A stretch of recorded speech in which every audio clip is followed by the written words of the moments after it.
किसी न किसी रूप में संकेत मिल जाता है। मैया को अचानक अपशकुन होने लगे, ब्रजवासी घबराने लगे। उधर ब्रजवासी रोते रोते पहुंचे, मैया तेरो कन्हैया काली दह में गिर गए। और सब जानते थे काली दह में गिरने वाला बचता नहीं, इसलिए अनिष्ट की आशंका में सारे ब्रजवासी चीत्कार करते हुए पशुओं की तरह बिना मार्ग देखे काली दह की ओर दौड़ते भागते चले गए। आबाल वृद्ध वनिता सर्वेंग पशुवृत्तयः निर्जग गोकुलादीना कृष्ण दर्शन लालसा। सब गोविंद के दर्शन की अभिलाषा में भागते चले जा रहे हैं ब्रजवासी, आबाल वृद्ध वनिता सबके सब। उधर जब नाग पत्नियों ने भगवान के दिव्य बांकी झांकी को देखा, विमुग्ध हो गई। सखी, इतना सुंदर बालक आज तक नहीं देखा। प्रकट होके बोली, वत्स मालूम है तुम्हें, जो गिरता है यहाँ बचता नहीं। हमारे स्वामी अभी सो रहे हैं, ये तुम्हारा सौभाग्य है। वो जागे उससे पहले भाग जाओ। भगवान बोले, जगाए दे अपनो स्वामी, हम तो बातें ही मिलवे आए। इतनी जोर से बोले कि काली नाग की नींद खुल गई। भगवान को देखते ही क्रोध में भरे काली नाग ने 101 फनों से जो फुसकार मारी, काली हृदय में ज्वार भाटा आ गया।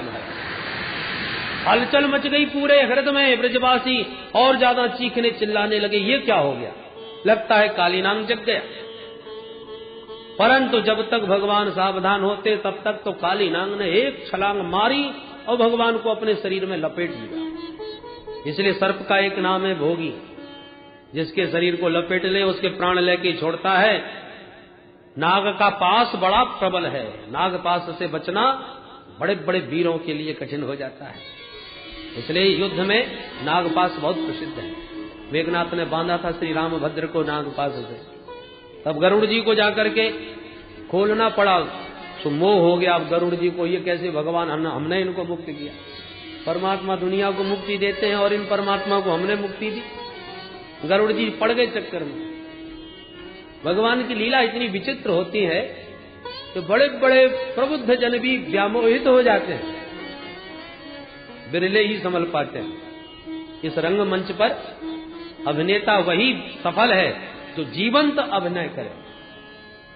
राम जी महाराज ने ऐसा गजब का अभिनय किया, किशोरी जी के विरह में आंसू बहाने का, कि भोले बाबा तो इस अभिनय को देख देख के गदगद हो रहे हैं। वाह प्रभु, क्या गजब का रोने का अभिनय करके दुनिया को दिखा रहे हो।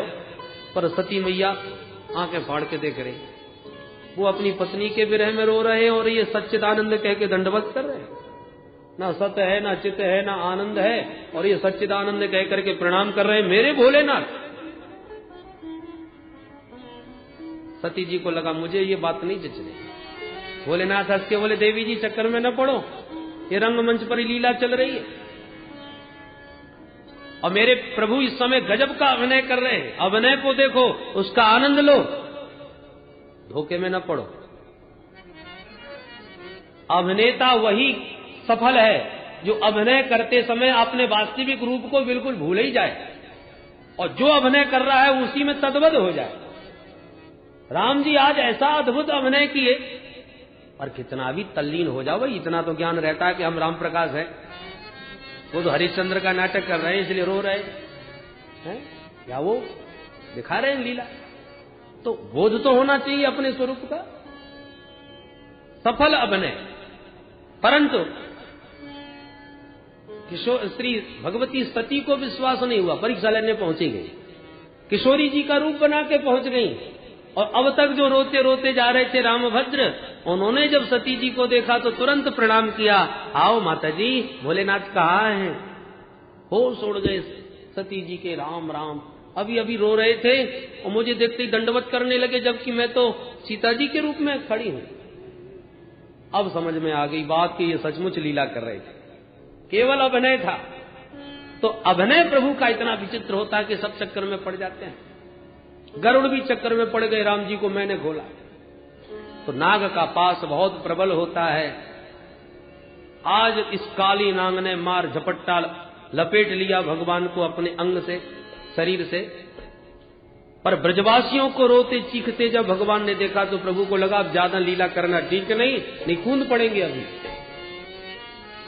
मुझे ही अपना जीवन धन मानते हैं ये ब्रजवासी, कहीं इनको आवेश में कहीं ये छलांग न मार बैठे। भगवान ने तुरंत अपना शरीर बढ़ाया और जहां शैथिल्य आया बंधनों में काली नाग के, भगवान ने मारी एक छलांग और बंधन मुक्त होकर के फन पर जाके खड़े हो गए। पर एक फन पर खड़े होते हैं तो दूसरे फन से काटने की चेष्टा करता है। भगवान ने ताता थैया करके थिरकना नाचना प्रारंभ कर दिया। ऐसा अद्भुत तांडव नृत्य किया, देवगण देख देख के निहाल हो गए। वाह, रस्सियों पर कलाबाजी खाते बड़े बड़े नटों के नाटक देखे, पर ऐसा नटवर पहली बार देखा है जो फन पर नृत्य कर रहा है। देवताओं ने दुंदुभियां बजानी प्रारंभ करी, गंधर्व गाने लगे, अप्सराएं नाचने लगी, आकाश से सुमन वृष्टि होने लगी और भगवान तदनुसार देवताओं के बजाए हुए वाद्य यंत्रों के आधार पर अपने श्री चरणों से अद्भुत तांडव नृत्य करके दिखा रहे हैं। हमारे सूरदास बाबा वर्णन करते हैं उस अलौकिक लीला का। तांडव गति मुंडन पर नाचत गिरिधारी, पम पम पम पग पटकत पम पम पम बनन पर, बिम बिम बिम बिनति करत नाग बधुहारी। तांडव गति मुंडन पर नाचत गिरधारी, तांडव गति मुंडन पर नाचत गिरधारी। सतिक सतिक सनकादिक नंदन नारद मुनि, हम मम मम महादेव बम बम बम बलिहारी। तांडव गति मुंडन पर नाचत गिरधारी, तांडव गति मुंडन पर नाचत गिरधारी। विविध विविध विद्याधर नंदन दन देव सकल, गंग गंग गुण गंधर्व नाचत बेतारी। तांडव गति मुंडन पर नाचत गिरधारी, तांडव गति मुंडन पर नाचत गिरधारी।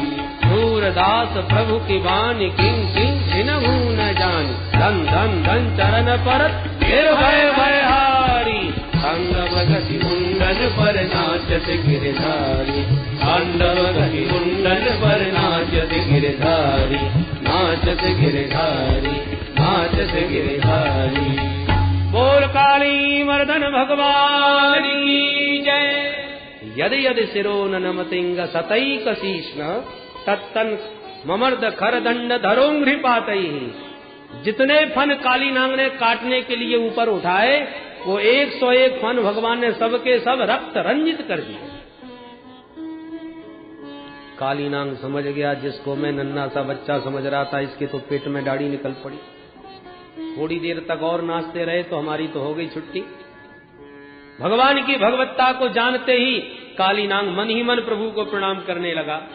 स्मृत्वा चराचर गुरुम पुरुषम पुराणम, नारायणम तमर्णम मनसा जगाम। मन ही मन माधव की महिमा से परिचित होकर काली नाग प्रभु को प्रणाम करने लगा। नाग पत्नियों ने देखा, रे राम राम, देखने में कितना छोटा सा नन्हा सा बालक दिख रहा था पर इसने तो गजब कर दिया। अब जल्दी से इसके नृत्य को कैसे शांत करें। सब नाग पत्नियां मिलकर के भगवान की 21 श्लोकों में बड़ी सुंदर स्तुति गाने लगी। न्यायो हि दंडः कृत किल्बिषेऽस्मिन्,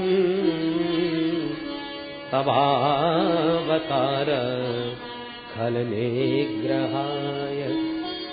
रिपो सुतानामपि तुल्य दृष्टे, धत्ते दमं फलमेवानुशंसन।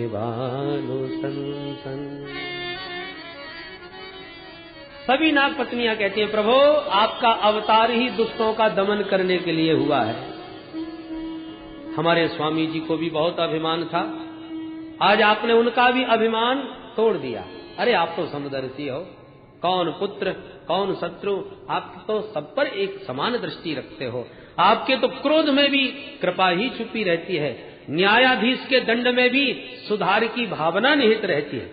इसलिए आजकल जेल खाने को सुधार गृह कहा जाता है, लोगों को सुधारने के लिए यहां लाया जाता है। बोलो जय श्री कृष्ण। आज नागपत्नियां भी कहती हैं, प्रभु क्रोधोपि तेनुग्रहम एव सम्मतः। आपके क्रोध में भी बड़ा भारी अनुग्रह छुपा हुआ है, इसमें संदेह नहीं।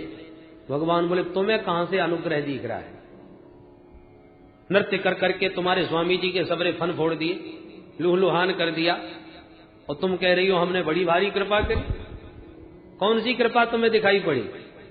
नाग पत्नियां बोली सरकार, क्रोध में छिपी हुई कृपा जल्दी से समझ में नहीं आती। डॉक्टर साहब ऑपरेशन करते समय पूरा पेट फाड़ के धर देते हैं, पर उनका पेट फाड़ने में भी अनुग्रह हो रहा है। मरीज को विश्वास होना चाहिए। और कभी कभी ऐसा भी होता है कि ऑपरेशन पूरा हो गया और कैंची पेट में ही रह गई,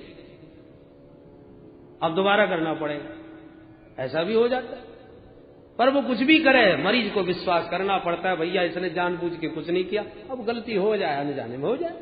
हम जीवन में न जाने कितनों पर बार बार पग पग पर विश्वास करते हैं, परंतु जब भगवान से विश्वास करने की बात आ जाए सोई तर्क वितर्क कुतर्कों की झड़ी लगा देते हैं।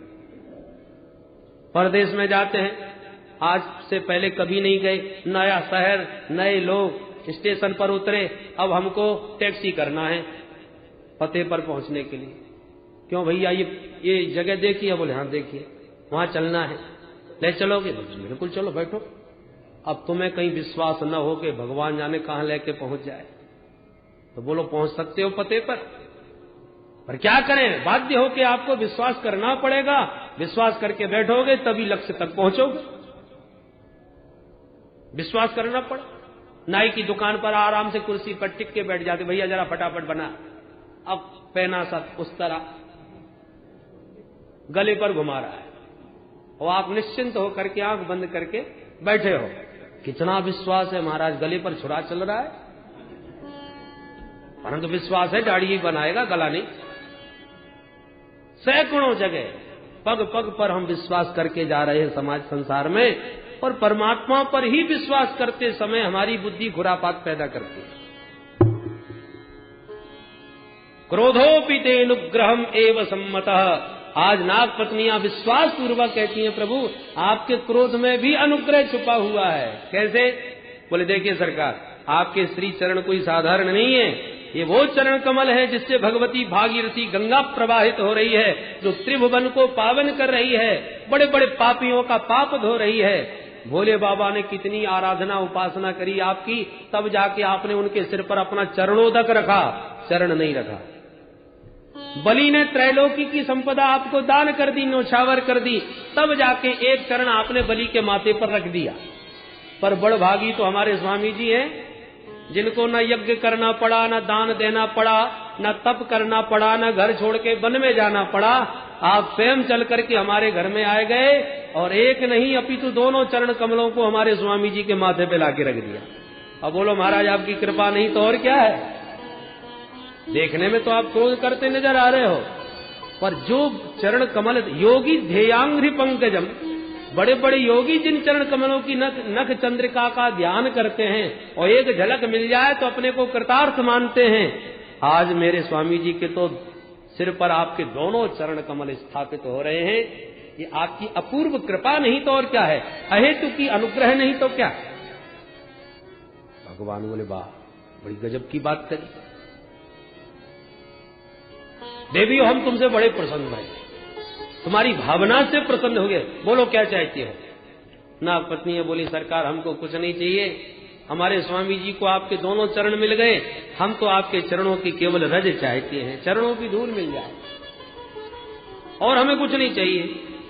न नाक पृष्ठम न च सार्वभौमम् न पारमेष्ट्यम न रसाधिपत्यम न योग सिद्धि रपुनर्भवम् वा वांक्षन्ति यत् पादरजः प्रपन्नाः। हम प्रपन्नों को, शरणागतों को तो चरण रज चाहिए प्रभु, न स्वर्ग चाहिए, न मोक्ष चाहिए, न योग सिद्धि, न सार्वभौम पद, कुछ नहीं। पाद रजः, चरणों की रज दे दो महाराज। भगवान समझ गए बहुत बुद्धिमान है ये देवियां तो भाई। अरे पानी में, गंगा में कोई स्नान कर रहा हो तो गंगा स्नान करने वाले से कोई कहे भैया जरा चरणों की धूल दे दो, तो गंगा स्नान करते समय कोई चरण रज दे सकता है भला? पहले उसे जल से बाहर आना पड़ेगा, धूल में खड़ा होना पड़ेगा, तब चरणों की धूल मिलेगी। तो नाग पत्नियों ने चरण रज क्यों मांगा? बोले चरण रज की महिमा तो है ही है, पर इस समय तो हमें स्वामी जी के माथे से इनके चरणों को दूर करना है। नहीं थोड़ी देर तक और नाचते रहे तो हमारे तो स्वामी जी की गारंटी खत्म। इसलिए कहा हमारा चरण रज मिल जाए।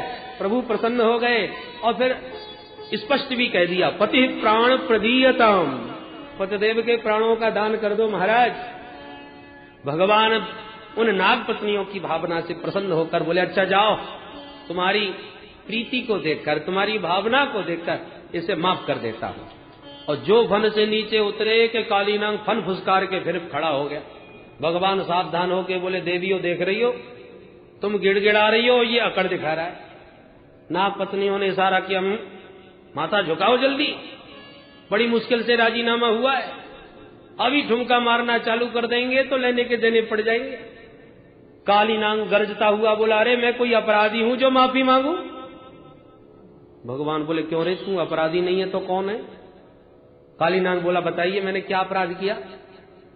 भगवान बोले, तूने विष बमन करके मेरे यमुना हृदय को इतना विषाक्त कर दिया कि पतंत्युपरिगा खगाहा, ऊपर उड़ने वाला पक्षी भी छटपटा के नीचे मर जाता है, गिर जाता है।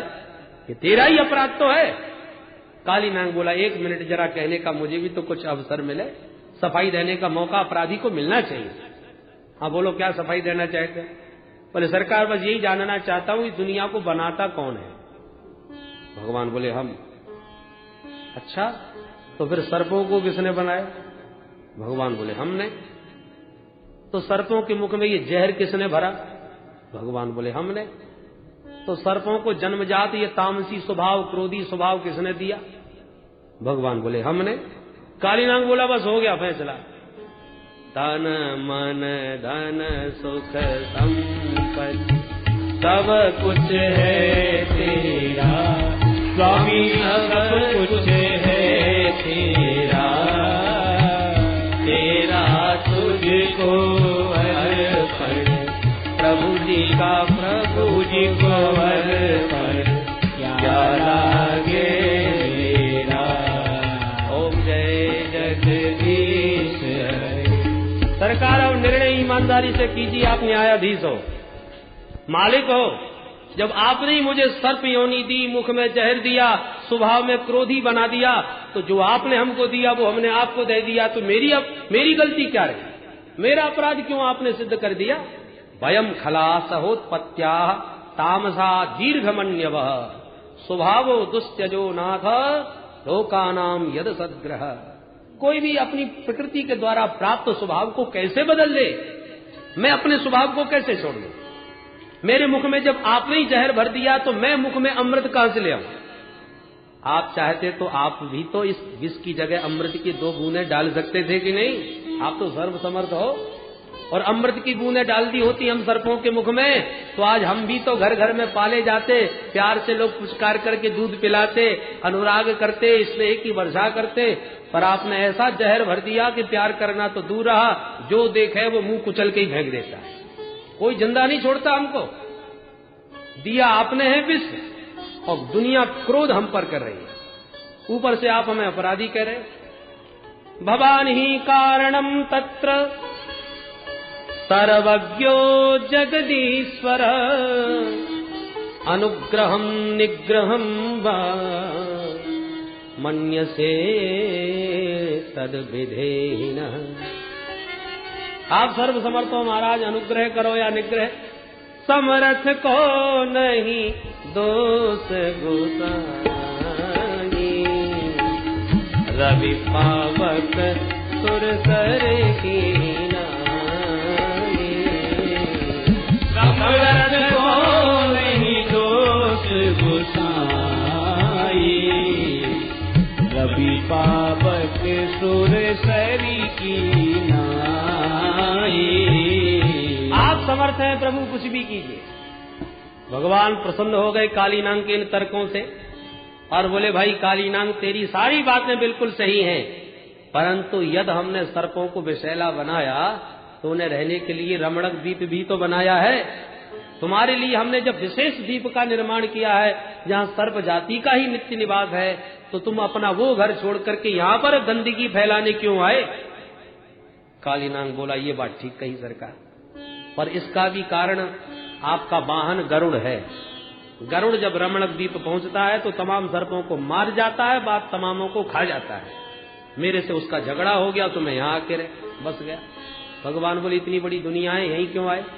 बोले, हाँ यहाँ इसलिए आया महाराज कि सौभरी मुनि ने गरुड़ को शाप दिया है, अत्र प्रविश्य गरुड़ो यदि मत्स्यांश खादति सद्य प्राणी वियुज्येत सत्यमेत ब्रवीम्यहम्। यहाँ पर आकर के किसी भी प्रकार की हिंसा करेगा गरुड़ यमुना तट पर तो निश्चित गरुड़ मारा जाएगा। तो तब से गरुड़ ने आना ही छोड़ दिया। यहाँ साप बस आवत नहीं, इसलिए महाराज मैं यहाँ रहता हूं कि गरुड़ मुझे यहाँ कभी मार नहीं सकेगा। भगवान बोले, यदि यही कारण है तो अब तुम जा सकते हो, अब गरुड़ नहीं मारेगा। क्यों? भगवान बोले, नाच नाच के अपने चरणों की मोहर जो लगा दी है तेरे माथे पर, मेरी मोहर लगी है, तो अब किसकी हिम्मत है जो आंख उठा के तुझे देख ले? कुत्ते दो प्रकार के होते हैं, पालतू और फालतू। तो जो फालतू कुत्ते घूमते रहते उनको आते जाते कोई भी डंडा में रख देता है, जूठी पत्तल चाट रहे फिर भी बेचारे डंडे खा रहे। और जब वही पालतू बन जाए तब देखो महाराज ठाट, और फिर जितने बड़े व्यक्ति का कुत्ता उतना ही बड़े ठाट। बोलो राधे राधे। आपने खूब देखे होंगे महाराज एयर कंडीशन में घूमते, परंतु एक विशेषता है उस कुत्ते में। क्या? तो पहले तो मालिक के नाम का पट्टा पहने हुए है गले में, ये पहचान है पालतू कुत्ते की। दूसरी, अपने मालिक को छोड़ के कभी किसी दूसरे के दरवाजे नहीं जाता, किसी का मुंह नहीं ताकता। मालिक देगा तो खाएगा, जैसे रखेगा वैसे रहेगा, तब मालिक का स्नेह भाजक बनता है। उसी प्रकार कहीं आज यहां कल वहां, मन कुत्ता दर दर फिरे, दर दर दूर दूर होए, एक ही दर को भय रहे, तो दूर दूर करे न को, दूर दूर करे न को। प्रभु के नाम का आश्रय लेकर मालिक जितना बड़ा होता है, सेवक के उतने ही बड़े ठाट होते हैं। प्रधानमंत्री के चपरासी में भी वो गर्मी होती है कि बड़े बड़े नेताओं को भटकार के भगा देता है। कहने को चपरासी है तो क्या हुआ, पर है किसका? मालिक की अकड़ होती है। अभिमान भी करना है तो अपने मालिक के नाम का करो। अस अभिमान जाए जनी हो रे, मैं सेवक रघुपति पति मोरे। अस अभिमान जाहि जन पूरे, मैं सेवक रघुपति पति मोरे। मालिक के नाम का गर्व होना चाहिए, अभिमान होना चाहिए। वैसे तो अभिमान ठीक नहीं, अपना अभिमान करना ठीक नहीं, पर मालिक का अभिमान अपना थोड़ी हुआ। विदेहराज जनक जी के दरबार में लखनलाल जी बरस पड़े और क्या क्या नहीं कह दिया। रघुवंश नमः जह को होई, कहीं समाज अस कहे न कोई, कहीं जनक। राम जी ने इशारा किया, है भैया कैसे बोल रहे हो, पिताजी के बराबर हैं हमारे, होने वाले ससुर जी भी हैं हमारे। तुमने न तो श्री महाराज कहा, न श्रीमान कहा, न विदेहराज कहा, कोई भी माननीय संबोधन नहीं, सीधा पिता के बराबर महापुरुष का तुम नाम ले रहे हो समाज में। कहीं जनक जस अनुचित वाणी, श्रीमान महाराज कुछ नहीं। लक्ष्मण जी ने इशारा किया, सरकार जो न मेरे राम का सो न मेरे काम का। जो आपका सम्मान नहीं कर सकता, ये लक्ष्मण उसका कभी सम्मान नहीं करेगा। आपकी उपस्थिति में इन्होंने क्या कहा कि पृथ्वी में कोई वीर नहीं बचा। अरे मैं सारे ब्रह्मांड को कच्चे घड़े की तरह तोड़ के फेंक सकता हूं। भगवान ने इशारा किया, इतना बल है तुम में। लक्ष्मण जी को लगा कहीं ज्यादा तो नहीं बोल गया। लक्ष्मण जी सावधान हो गए, सरकार बल तो बिल्कुल नहीं। भगवान बोले, वाह बल बिल्कुल नहीं है, बात करे हो ब्रह्मांडों को फोड़ने की। जब बल नहीं है तो कैसे फोड़ोगे? लक्ष्मण जी बोले, हम अपने बल पर थोड़ी गरज रहे, हमने जो भी कुछ कहा सब कर सकते हैं, पर अपने बल पर कुछ नहीं कर पाएंगे। तो तोरो छत्रक दंड जिमी तव प्रताप बलनाथ। नाथ, इस दास को तो आपके कृपा का, आपकी अनुकंपा का बल है। हम में क्या औकात जो कुछ कर सके, हम तो आपके बल पर गरज रहे हैं, तो ही भगवान प्रसन्न है। ये अभिमान भी सार्थक है कि अपने मालिक का गौरव है। तो भगवान कहते हैं, कालीनांग अब तक तू फालतू था, मेरे चरण कमलों की मोहर तरफ जब तेरे ललाट पर लग गई, स्तन पर लग गई, तो तू अब मेरा हो गया, इसलिए अब निश्चिंत होकर के जा। कालीनांग प्रभु को मस्तिष्क पर बैठाए जब बाहर निकला, ब्रजवासियों ने देखा, मैया तो डर के मारे चीख पड़ी, ओ कन्हैया बेटा जल्दी छलांग लगा के भाग के आ जा, नहीं काट ले वो नाग। कन्हैया जोर से हंस के बोले, मैया बिल्कुल मत घबरा, ये तो मेरो चेला बन गयो, अब हाल ही कंठी रही है। हक्के बक्के सब देखते रह गए ब्रजवासी। कालीनांग सपरिवार प्रणाम करके रमणक द्वीप को चला गया। दाऊ जी ने दौड़ करके गोविंद को हृदय से लगा लिया। ब्रजवासियों को लगा जैसे तन्वः प्राण विवागतम, मृत देह में पुनः मानो प्राणों का संचार हो गया हो। इतने प्रसन्न सब ब्रजवासी कि अंधेरा हो गया, घर जाने का ध्यान ही नहीं रहा, गोविंद से मिलने में ही मुग्ध रहे। अंत में रात में सब वहीं सो गए, काली देह पर ही विश्राम, भूखे प्यासे न कुछ खाया न पिया। भगवान को लगा सवेरा होते ही गैयां घास खाने लग जाएंगी, ब्रजवासी फल खाने लग जाएंगे, जबकि काली देह के आसपास के घास फल सब विषैले हैं। क्या करें? तो भगवत इच्छा से रात में आग लग गई। भयंकर धू धू करके अग्नि की ज्वालाएं चारों तरफ से ब्रजवासियों को घेरती हुई आई। ब्रजवासी सब चीखने चिल्लाने लगे, कन्हैया भैया, एस घोर तमो बग्नि तावकान ग्रसते ही न, ये अग्नि की ज्वालाएं तो हमको ग्रसित करती जा रही हैं, बचाओ भैया। कन्हैया बोले, सब आंख बंद कर लो। जैसी ब्रजवासियों ने नेत्र बंद किए, भगवान संपूर्ण अग्नि का पान करते हुए चले गए। कोई महान आश्चर्य नहीं, क्योंकि भगवान के मुख से ही तो अग्नि का जन्म होता है। मुखाद अग्निरजायत, भगवान के मुख से अग्नि और भगवान के मुख से ब्राह्मण, दोनों ही भगवान के मुख हैं, इसलिए दोनों मुखों से भगवान पाते हैं। अग्नि में स्वाहा और ब्राह्मणों के मुख में आहा, दोनों से भगवान तृप्त रहते हैं।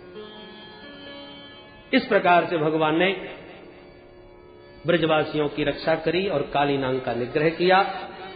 भगवान जहां एक ओर कंसादि दैत्यों को चुनौती दे रहे हैं, माखन पर प्रतिबंध लगा करके, माखन कोई मथुरा नहीं ले जा सकता, छीन के खाते हैं, तो कंस को ये बड़ी भारी चुनौती है। तहां दूसरी ओर अपने ब्रज के प्रकृति का एकदम निरीक्षण परीक्षण करते हुए उसके जितने दोष हैं, जैसे कालीनांग में, कालीनांग विषैला कर रहा था यमुना हृद को, तो उसे मार भगा करके उसको शुद्ध कर दिया, निर्मल कर दिया। धेनुकासुर फलों पर प्रतिबंध लगाए बैठा था, उसे मार दिया, और सब प्रकृति को ब्रजवासियों के लिए प्रदान किया। लीलाएं तो बहुत हैं, परंतु लीलाओं का आनंद तो हम आगे भी किसी को समास विधि से, किसी को विस्तार व्यास विधि से लेते रहेंगे। पर हमारे बीच पूज्य श्री ब्रह्मचारी जी महाराज विराजमान हैं, हम चाहेंगे हम सबको उनका आशीर्वचन प्राप्त हो गए। इसलिए आइए आगे की चर्चा महाराज जी की। चीरहरण लीला है, बंसी का वैशिष्ट्य है वेणुगीत के माध्यम से, उसकी विशद चर्चा तो कल प्रातःकाल के सत्र में आप महारास पंचाध्यायी में श्रवण करेंगे, परंतु अब गोवर्धन लीला का श्रवण करें। मैया ने प्रातःकाल दीपावली के दिन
सदा परिभवतु नमभीष्टदोहम्